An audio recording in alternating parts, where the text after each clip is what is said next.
Apakah sudah terlihat? Oke. Bismillahirrahmanirrahim. Assalamualaikum warahmatullahi wabarakatuh.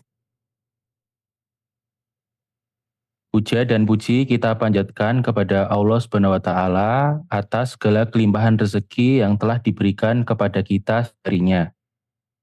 Tak lupa sholawat dan salam selalu kita curahkan kepada Nabi Agung kita, Nabi Muhammad Sallallahu Alaihi Wasallam. Semoga kita semua dapat meniru teladannya hingga akhir hayat kita. Sebelumnya saya izin untuk sedikit membaca karena kultum yang didengar oleh teman-teman setelah ini adalah rangkuman cerita yang sengaja saya tulis dan dikurasi beberapa minggu terakhir. Sahabat BSI, saat ini saya ingin cerita saja terkait apa yang telah saya alami dari awal tahun hingga hari ini. Tentunya perubahan yang mengarah ke kebaikan karena bimbingan Allah Subhanahu wa taala. Seperti yang sudah teman-teman baca, kultum saya pada pagi hari ini berjudul Kelak Kau Mengingat. Oke, chapter 1 Intro, obrolan makan siang. Kenapa judul ini muncul? Berawal dari obrolan makan siang di salah satu kantin andalan Mas-Mas BSI. Saat itu obrolan yang semula hanya berputar pada pekerjaan di kantor, tiba-tiba bermanuver menjadi obrolan sporty. Berawal dari pertanyaan simpel, seperti Han ayo melu badminton. Dan jawaban default yang sudah saya siapkan setiap diajak adalah, sorry mas, aku randuwe raket. Kemudian diteruskan ajakan, Han ayo futsal.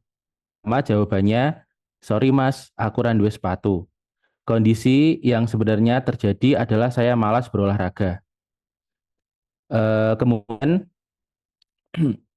ada salah satu teman yang menanyakan hal sepele, tapi membuat saya berpikir, terus hobimu ki apa Han? Nah, di situ ketahuan bahwa saya ternyata sudah tidak memiliki hobi dari kapan tahun. Ternyata salah satu yang membuat saya jenuh selama ini adalah tidak memiliki hobi. Dari situ, saya mulai berpikir bagaimana caranya agar saya tidak jenuh dengan memiliki hobi dan syukur-syukur mengarah ke berhubungan dengan olahraga. Saya merasa kejenuhan ini cukup merepotkan dan perlu diberikan solusi. Karena bukan tidak mungkin bersifat destruktif bagi tubuh saya sendiri di kemudian hari. Mungkin mengapa saya memutuskan hobi yang berurusan dengan olahraga, karena teman-teman ngobrol saya ketika makan siang kebetulan sedikit banyak mempunyai hobi olahraga yang jika diceritakan itu seperti seru, atau menurut saya mempunyai sifat yang membahagiakan secara instan. Dari situlah saya memutuskan untuk memiliki hobi olahraga yang pas dengan saya.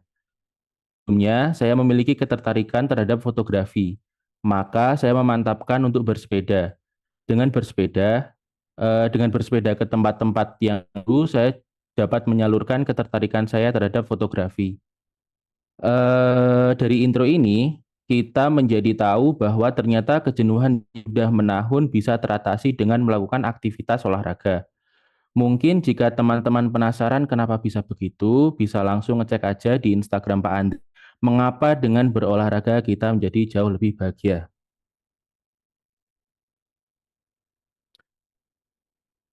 Oke, chapter 2, analogi titipan. Setelah sadar bahwa kebahagiaan diri itu penting, saya mulai merenung. Ternyata ini bukan cuma tentang kesenangan atau kebahagiaan saja, namun tentang tanggung jawab. Dalam pikiran saya setelah jam makan siang, saya mempunyai analogi yang cukup mudah dipahami teman-teman. Kenapa kita perlu membuat badan kita bahagia dan sehat? Teman-teman, apakah pernah mendengar kalimat semua ini hanya titipan? Pernah, harusnya pernah ya. Betul, semua adalah titipan. Semua hal yang melekat dengan kita sekarang ini hanya titipan dari Allah. Analoginya seperti ini. Ada dua orang yang bernama Pak Setiawan dan Pak Ahmad. Pak Setiawan memiliki sebuah mobil yang dirawat dengan hati-hati sejak lama. Namun karena berkelimpahan, Pak Setiawan menitipkan mobilnya ke rumah Pak Ahmad. Logikanya, Pak Setiawan akan senang jika mobil dirawat Pak Ahmad dengan hati-hati dan penuh kasih sayang. Apalagi jika mobil Pak Setiawan di-upgrade oleh Pak Ahmad.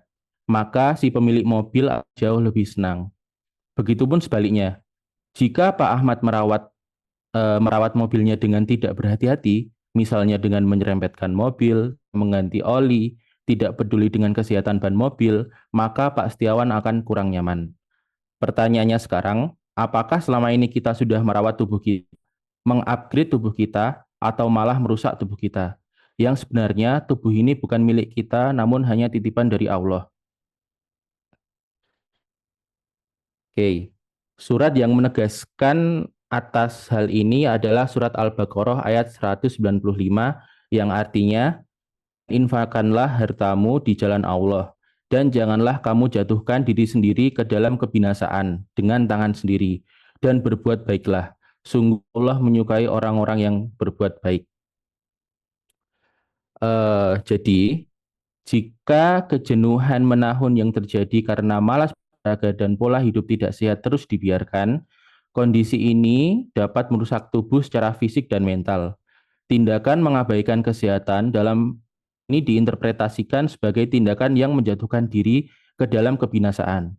Nauzubillahimin zalik. Semoga kita selalu dijauhkan dari hal yang merugi. Chapter 3, final, keputusan. Berangkat dari situ, saya mulai memperbaiki diri sedikit demi sedikit untuk lebih baik lagi. Berlomba-lomba pada kebaikan, kebaikan diri saya sendiri saat ini dan orang-orang terdekat saya nanti. Kadang hidayah tidak muncul langsung, tapi melalui proses yang cukup absurd dan panjang.